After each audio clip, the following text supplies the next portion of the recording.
심층순환에 관한 6가지 사실들 지금부터 시작하겠습니다. 첫 번째 원리에 대해 알아보겠습니다. 먼저 그림을 살펴보면 표층순환과 심층순환이 표현되어 있는데요.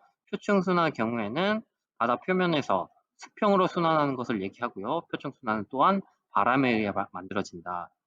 그렇다면 심층순환은 깊이에 따른 순환을 얘기하고요. 연직순환이라고 불리기도 합니다. 이 원리를 실험을 통해서도 알아볼 수 있는데요. 한 수조에 칸막이를 설치하고 찬물과 뜨거운 물을 담은 다음에 이 칸막이를 제거한다면 무거운 찬물은 아래로 내려가고 가벼운 뜨거운 물은 위로 올라갑니다. 이렇게 해서 순환이 발생한다고 보는 원리입니다. 정리하자면 무거운 물은 가라앉고 가벼운 물은 뜨기 때문에 심층순환이 발생을 하고요. 여기서 무거운 물이라고 함은 밀도가 큰 물을 얘기하고, 밀도가 큰 물이라 하면 온도가 낮은 물이거나 염분이 높은 짠물이 되겠습니다. 또 가벼운 물이라고 하면 밀도가 작은 물이고 온도가 높은 물, 그리고 염분이 낮은 물이 되겠습니다. 두 번째, 모형으로도 심층순환을 설명할 수가 있는데요. 어떤 수조에 물이 채워져 있고 이 물의 밀도에 맞는 물을 넣는다면 각각 밀도 1층이 되고 밀도 2층이 되고 밀도 3층이 되고 밀도 4층이 되고 밀도 5층이 되고 밀도 6층이 됩니다. 여기서 물의 이동을 살펴본다면 오른쪽 그림에서 보시다시피 자신의 밀도에 맞는 밀도 1층은 밀도 1층에서만 움직이고 밀도 2층에서는 밀도 2층에서만 움직이고 밀도 3인 것은 밀도 3층에서 움직이고 4, 5 역시 마찬가지입니다. 그래서 정리해보자면 해수는 자신의 밀도에 해당하는 층에서만 이동한다. 이렇게 해서 심층순환을 설명할 수가 있습니다. 모형을 통해서. 그리고 세 번째로 알아야 할 사실은 무거운 해수가 되는 방법입니다. 먼저 유럽에 있는 지중해와 대서양의 모습이고요. 지중해의 경우에는 한쪽은 막혀있는 반폐쇄역입니다. 그리고 이 부분은 또 적도와 가깝기 때문에 굉장히 뜨겁고 증발이 잘 일어나는 해역입니다. 그래서 물의 증발이 일어난다면은 이 물은 자연스럽게 짠물이 되겠죠. 짠물이 된다면은 가라앉고 어떻게 해서 이러한 해협을 통과하게 된다면 이 지중해의 해협을 통과해서 대서양으로 간다면은 이 지중해의 짠물은 밀도가 증가했기 때문에 자신의 밀도에 맞는 깊이까지 침강을 하게 됩니다. 그래서 이 정도까지 침강을 해서 남북으로 이동하게 되는 것이고요. 그래서 정리해보자면 반폐쇄 해역에서의 증발은 고염수를 만드는데 즉 밀도가 증가하죠. 그래서 지중해수는 고온 고염수라고 불릴 수 있고 이런 밀도 증가한 물이 대서양으로 올 경우에는 자신의 밀도에 해당하는 깊이까지 침강을 한다 보시면 됩니다. 그리고 두 번째 경우에는 빙하가 만들어지는 해역인데요. 굉장히 춥고 그런 해역에서는 바닷물이 얼게 되는데 이런 빙하에서 바닷물이 얼 때 물만 얼어서 성장을 합니다. 빙하가 지금 이런 모양에서 물만 온다면 이만큼 성장할 수 있는데 그렇다면 물만 얼기 때문에 주변 물은 짠물이 되겠죠. 그럼 이 짠물이 아래로 침강하게 되어서 이런 심층수가 만들어집니다. 왜냐하면 밀도가 증가하기 때문에. 그래서 정리를 하자면 빙하에서 생성된 해역, 그러니까 굉장히 추운 곳이죠. 추운 곳에는 물만 얼고 주변에 염분이 증가해서 결국 표층수가 침강을 합니다. 그래서 무거운 해수가 되는 방법은 두 가지 방법이 있는데요. 정리를 하자면 첫 번째, 염분이 증가하거나 또는 온도가 감소했을 경우입니다. 네 번째로 알아야 할 사실은 대서양입니다. 대서양을 알아야 하는 이유는 심층수는 대서양에서만 만들어지기 때문입니다. 그래서 먼저 그림을 보겠습니다. Y축으로는 깊이가 증가하고요. X축은 이쪽으로는 부기를 얘기하고 이쪽으로는 남이를 얘기합니다. 그래서 각각 적도 그리고 북위 20도, 40도, 60도, 남이 20도, 40도, 60도, 80도고요. 심층수가 만들어지는 해역은 그린란드 아주 극에 있는 북극 쪽에 있는 곳이고요. 그리고 남극 쪽에 있습니다. 그래서 보시면은 이쪽에 지중해수가 만들어지는 것도 볼 수가 있고요. 지중해수는 반폐쇄 해역에서 증발로 인해 밀도가 커져서 깊이가 1000km까지 내려온 것을 살펴볼 수 있습니다. 그리고 남극에서는 또한 두 가지 심층수가 만들어지는데요. 첫 번째 남극 중층수가 되겠습니다.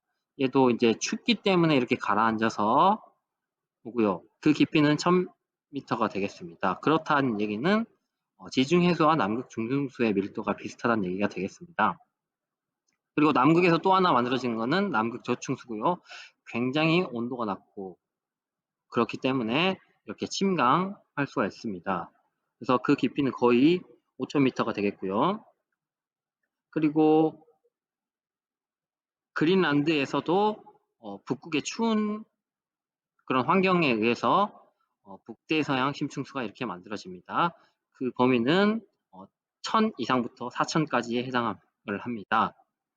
이렇게 해서 이제 밀도를 비교를 할 수가 있는데요. 그 위치에 따라서 가장 밑에 있는 남극 저층수가 가장 밀도가 크고 그 다음으로는 북대서양 심층수가 밀도가 크고 그 다음 남극 중층수와 지중해수는 비슷한 밀도를 갖는다라고 보실 수가 있습니다.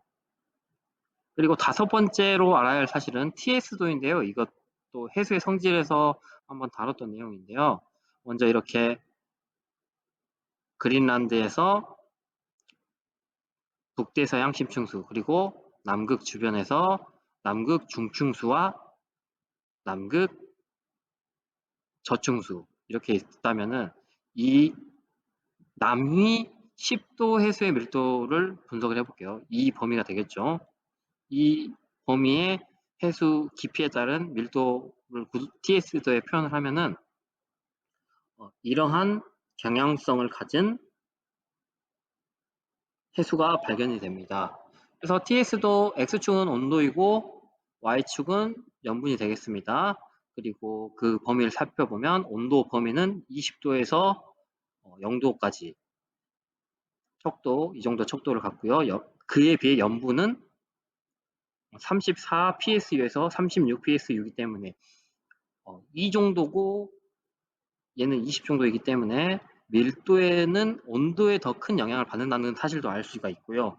그리고 여기서 이 부분은 밀도선에 해당을 하고요. 점점 깊어질수록 밀도가 증가하는 것도 TS도에서 알 수 있습니다. 그럼 각각의 깊이에서의